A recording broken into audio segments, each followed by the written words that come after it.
Sir, ಅಧಿಕಾರ ಹಂಚಿಕೆ ಕುರಿತಂತೆ ನಿನ್ನೆ ಮತ್ತೆ ಮೊನ್ನೆ ನಿಮ್ಮ ಮತ್ತೆ ಮುಖ್ಯಮಂತ್ರಿಗಳ ಹೇಳಿಕೆ ನಂತರ ಪರಮೇಶ್ವರ್ ಅವರು ಇವತ್ತು ಸ್ವಲ್ಪ ಗರಂ ಆಗಿದ್ದಾರೆ. ಅವರವರೇ ಹೇಳಿಕೆ ಕೊಟ್ಕೊಳ್ಳೋದು, ಅವರೇ ಹಂಚಿಕೆ ಮಾಡ್ಕೊಳ್ಳೋದು, ನಾವೇ ಯಾಕೆ ಅಂತ ಹೇಳ್ಬಿಟ್ಟು ಹೇಳಿದ್ದಾರೆ. ನಿಮ್ಮ ಹತ್ರ ಮಾತಾಡಿಲ್ಲ, ನಾನು ನಿಮ್ಮ ಹತ್ರ ಏನು ಮಾತಾಡಿಲ್ಲ, ಪರಮೇಶ್ವರ್ ಹತ್ರ ಮಾತಾಡಿಲ್ಲ, ಇನ್ನೊಬ್ಬರ ಹತ್ರ ಮಾತಾಡಿಲ್ಲ. ನಾನು ಒಂದು ಇಂಗ್ಲೀಷ್ ಚಾನಲ್ಗೆ ನನ್ನದೇ ಆದಂಥ ಕೆಲವು ವಿಚಾರಗಳನ್ನ ನಾವೇನೋ ಕೂತ್ಕೊಂಡು ಮಾತಾಡ್ಕೊಂಡಿದ್ದೀವಿ ಅಂತ ಹೇಳಿದ್ದೇವೆ.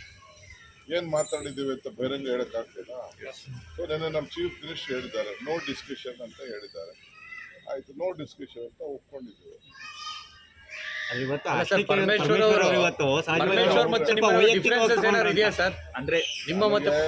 ಯಾರ ಮೇಲೂ ಡಿಫರೆನ್ಸ್ ಇಲ್ಲ. I don't have any enemies in politics. All are friends. Nothing is permanent. All are friends in politics. All are ಎಲ್ಲ ಸೇರಿ ಜೊತೆಗೂಡಿ ಕೆಲಸ ಮಾಡಿದ್ದೀವಿ, ಜೊತೆಗೂಡಿ ಮುಂದುವರಿತೀವಿ, ಜೊತೆಗೂಡಿ ಯಶಸ್ಸನ್ನು ಕಾಣ್ತೀವಿ. ಅಲ್ಲ ಸರ್, ಒಬ್ಬ ಸೀನಿಯರ್ ಪೊಲಿಟಿಷಿಯನ್ ಬಹಿರಂಗವಾಗಿ ಈ ರೀತಿ ಹೇಳಿಕೆ ಕೊಡ್ಬೋದಾ? ವಿಚಾರಕ್ಕೆ ನಮ್ಮನ್ನು